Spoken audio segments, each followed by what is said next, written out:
surprised that it all ended so quickly for you guys this season? Yeah. As far as I remember, I've never been swept, I think, in my career. So yeah, it's disappointing, obviously frustrating.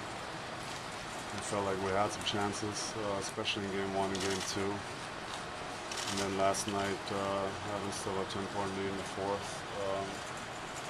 So if you can't find a way to close one of those games out, then I guess you get swept. That's just what it is. But really, you could see that coming all season long. I think we had trouble closing out games all season for whatever reason.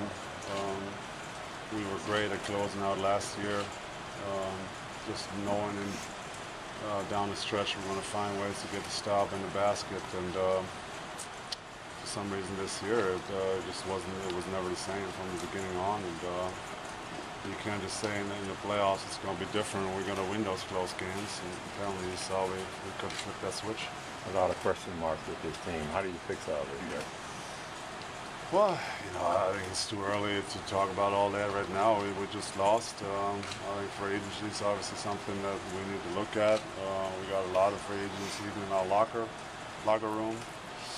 The coach is a free agent, so I mean there's a lot of stuff that this organization has to decide on the next couple of months. But it's May, whatever, just beginning of May now. I don't think it's anything to decide on now. I think we're going to have to wait and see what the playoffs bring, what the next couple of weeks bring. But we'd obviously love to get better. I think that's obvious. We went for a cap space for the first time in my career. And so we'll see what we can do with that the next year or next 2 years. But we definitely want to improve the franchise. That's I think a given. Anytime you have a suspect year, you go into the playoffs as a 7th seed, losing the first round, the goal is to make the team better. So we'll see what happens next couple of weeks. How concerned are you personally in terms of this team, because there are some pieces to be put together? Yeah, I mean, like I said, we're an older team and a bunch of free agents, so I don't even know how many guys we got on the contract now, 5 or 6 maybe. So there's a lot of open spots and a lot of decisions to be made.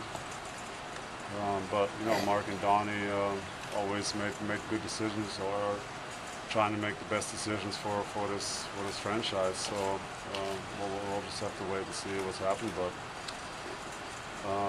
concerned, I mean, yeah, we need to get better. I think that's my only concern. I mean, as the Mavericks, usually we pride ourselves in the last decade not to play for the 7th seed or the 8th seed or just to make it into the playoffs. Our goal was always to be obviously under the top 4 in the West, get home court and make a deep run. That was always our goal. It's not to just make it into the playoffs. You mentioned making the move to get cap space. Does that make it a necessity now that you guys get a big fish free agent?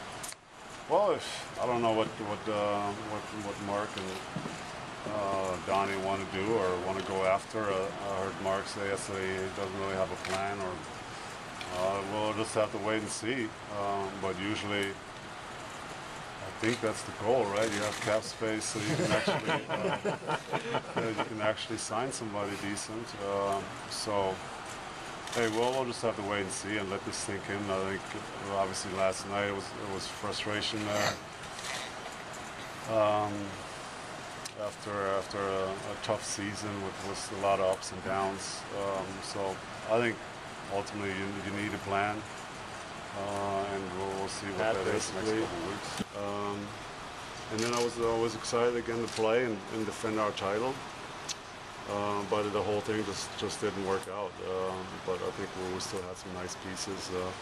If the Lamar thing would have worked out and he would have played like the year before where he was best 6th man, I think he would have had a shot. It would have given another playmaker, another guy that's long, can defend, can rebound. But for whatever reason, the stuff he was going through off the court was just too much, and he couldn't help us the way we wanted, the way he wanted. And we had to move on without him. And without him, I just think we didn't have enough weapons in the arsenal to really compete with those boys. Dirk, how did you feel about your individual performance this season, and how much longer do you think you can keep Father Time off your back and keep playing elite basketball? Well, you know, I think it was a tough start for me this year. It was something that I haven't gone through in the league so far. Struggling physically for the first time in my career, and dealing with some knee swelling for weeks, almost a month. But yeah, I felt good after. It started really after that week off they gave me, where I really worked hard and got my leg strength back. And you know, after that, I think I started to get more comfortable again. Was doing some of the same stuff I was doing last year, and that's just not only shoot, but also move and get to the foul line and stuff like that, where before the injury, I couldn't move that much, and I was basically a spot-up shooter. So if I'm still able to drive some and post some and mix my game up, I still think I can do it a couple more years. And obviously, which what happened at the beginning of the season, this year, it's probably going to change my off-season routine a little bit. I'll probably go to lift more this summer and really try to keep my legs strong, so we don't all have to go through what I went through at the beginning of the season, because that was pretty ugly. So I got to adjust some of my program. And then I think the good thing is next year is a regular season again, so we kind of know when to start. We know when to be in shape. We know we have 4 weeks to get going, get our game under our belt, and so yeah, I should be fine. Especially got 2 more years, and I still think I can play some great basketball.